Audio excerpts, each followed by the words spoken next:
مدینے پر حملہ کرنے کے لیے نکل رہے ہیں. اصل وجہ سن لیجئے بدر کی اصل وجہ. جب وہ لوگ 1000 کی تعداد میں مکہ سے نکل چکے تھے اور میرے آقا کو یہ خبر مل گئی, مخبر نے آ کر بتایا کہ جنگ کی تیاری سے مدینے کے اوپر حملہ آور ہونے کے لیے نکلے ہیں مکہ کے لوگ. اب نبی پاک صلی اللہ علیہ وسلم نے صحابہ سے فرمایا کہ ان کو مدینے پہنچنے مت دینا, اگر مدینے آ گئے تو مدینے کو توڑ پھوڑ کریں گے, شہر میں داخل ہوں گے, جنگ ہوگی تو کچھ نہ کچھ گھر ٹوٹیں گے, کسی کی آبادی اجڑے گی, کچھ نہ کچھ نقصان ہوگا, لہذا ہم خود مدینے سے باہر نکلتے ہیں. نبی پاک صلی اللہ علیہ وسلم اب اس ارادے سے اپنے صحابہ سمیت باہر نکلے. اس میں تعداد مختلف روایات کے مطابق 313, 314, 315, 319 اور ایک میں 360 اصحاب بدر کی تعداد پہ الگ الگ روایات ہیں. 313 صحابہ کی روایت بہت سارے محدثین نے روایت کی ہے, اور 360 کی بھی روایت ہے, 360 لوگ بھی تھے. بہرحال وہ اس طور پر کہ بچے دوسرے لوگ سب ملا کر کے کسی نے شمار کیا, اور کسی نے صرف خالص جنگ کرنے والوں کو شمار کیا. اس میں سارے بڑے بڑے اجلہ صحابہ ہیں, سیدنا ابو بکر صدیق, سیدنا عمر فاروق, سیدنا حیدر کرار, علی مرتضیٰ رضی اللہ تعالیٰ, دیگر اصحاب. ہاں, حضرت عثمان غنی رضی اللہ تعالیٰ عنہ اس میں شامل نہیں تھے. اس کی وجہ یہ تھی کہ حضور صلی اللہ علیہ وسلم کی بیٹی حضرت رقیہ بیمار تھیں, مدینے میں تھی. نبی پاک صلی اللہ تعالیٰ علیہ وسلم نے حضرت عثمان سے کہا کہ تم اپنی اہلیہ میری بیٹی کی تیمارداری میں رہو, تمہیں بدر میں شریک ہونے کا برابر ثواب دیا جائے گا. حضرت عثمان غنی مدینے میں تھے. اسی وجہ سے آج بھی اصحاب بدر کے ناموں کی جب تلاوت ہوتی ہے نا, تو حضرت عثمان کا نام بھی اس میں آتا ہے.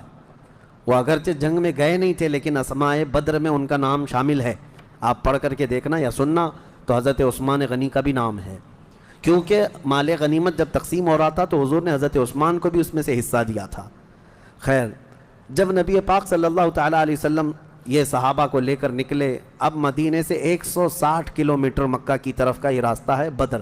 بدر ایک علاقے کا نام ہے, وہاں ایک کنواں تھا جس کا نام بدر تھا, جس کی وجہ سے اس علاقے کا نام بدر پڑا. اب حالات دیکھیں کیسے آزمائش کے بڑھتے گئے. میں مختصراً انداز میں آپ کے سامنے رکھوں گا. یہ جنگ کا پس منظر تھا, حضور لڑنے کے لیے گئے نہیں تھے بلکہ ڈیفینس کے لیے, کہ مکہ والے نکل چکے تھے.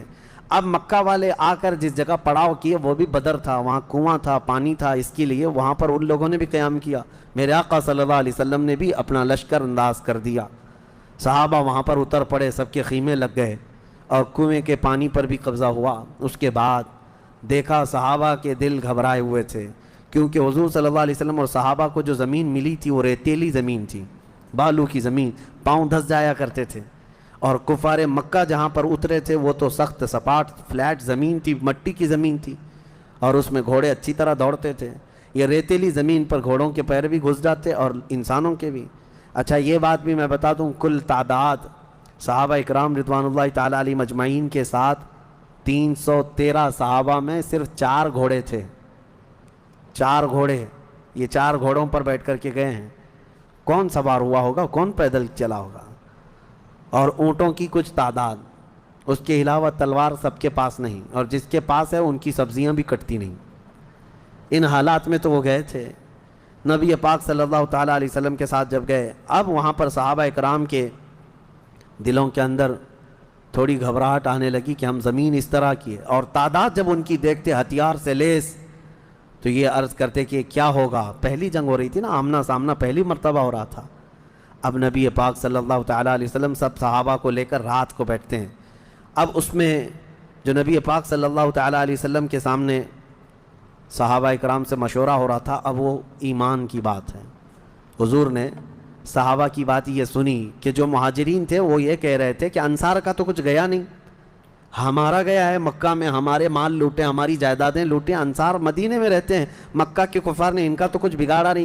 ہو سکتا ہے کہ انصار جو ہے جنگ میں انٹرسٹ نہ لیں, ان کا کیا گیا ہے, یہ مہاجرین کی جنگ ہے. انصار جو ہے ہو سکتا ہے انٹرسٹ نہ لیں, وہ نہ آئیں, یہ ان کے دلوں میں بات تھی.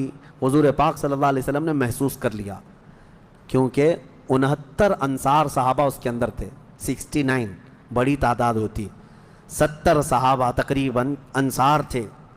اب دلوں میں جب یہ بات آئی مہاجرین کے کہ پتہ نہیں ہے لڑیں گے کہ نہیں لڑیں گے, کیونکہ ان کا تو کچھ گیا نہیں ہے نا.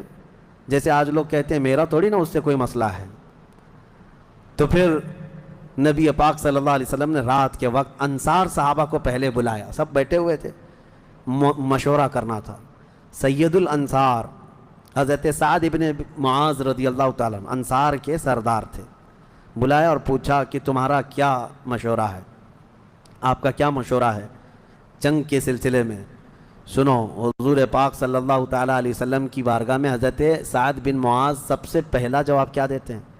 کہتے ہیں یا رسول اللہ صلی اللہ علیہ وسلم، پورے انصار کی طرف سے تو میں ترجمانی کرنے کے لیے کھڑا ہوں، لیکن میرے آقا کیا ہم بھی کوئی پوچھے جانے کی چیز ہیں؟ آپ کے سلسلے میں ہم بھی کوئی پوچھے جانے کی چیز ہیں؟ اور حضرت سعد ابن معاذ کہتے ہیں قسم رب ذوالجلال کی، مدینے سے برق الغماد یمن تک بھی آپ جائیں، انصار کا ہر بچہ آپ کے قدموں کے ساتھ ہوگا۔ آپ تو صرف بدر تک آئے یا رسول اللہ، اگر ہمیں پیدل یمن تک بھی لے جاتے ہم آپ کے پیچھے جاتے۔ ان کے الفاظ میں سناؤں، ایمان تازہ ہو جاتا ہے۔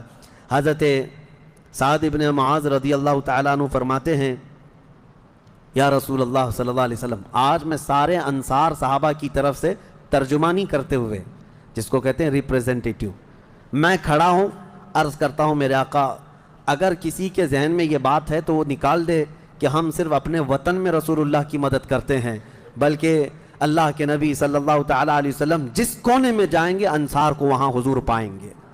اب حضور کی بارگاہ میں عرض کرتے ہیں آقا آپ کو کل اختیار ہے، آپ کو کل اختیار ہے۔ اب سنو حضرت سعد ابن معاذ کے یہ بدر کے میدان سے ایک دن پہلے کے الفاظ ہیں، ایک دن پہلے کے الفاظ ہیں، یا رسول اللہ صلی اللہ علیہ وسلم آپ کو کل اختیار ہے، جس کا رشتہ ملانا ہے ملا دیجیے آپ، اور جس کو توڑنا ہے آج ہی آپ فرما دیں، ہم ہمیشہ آخری سانس تک کے لیے توڑ دیں گے۔ اگر آپ فرما دیں کہ اس کی بیوی اس کے لیے حلال نہیں، اس کا بیٹا نہیں، یا رسول اللہ آخری سانس تک ہم اس سے رشتہ توڑ دیں گے۔ یہ بدر میں جانے سے پہلے حضرت سعد ابن معاذ کہتے ہیں جس کا رشتہ آپ ملانا چاہیں میرے آقا ملا دیں، اور جس کا ختم کرنا چاہتے ہیں توڑ دیں، اور جس کو موجودہ حالات میں رکھنا چاہتے ہیں میرے آقا پسند فرما لیں، اور ہمارے مال آپ کے لیے حاضر ہیں یا رسول اللہ، اور ہمارے جس قدر منشا ہو قبول فرمائیں۔ ہاں حضرت سعد ابن معاذ کہتے ہیں ہمارے پاس جو کچھ بھی ہے یا رسول اللہ یہ ہمارا مال حاضر ہے۔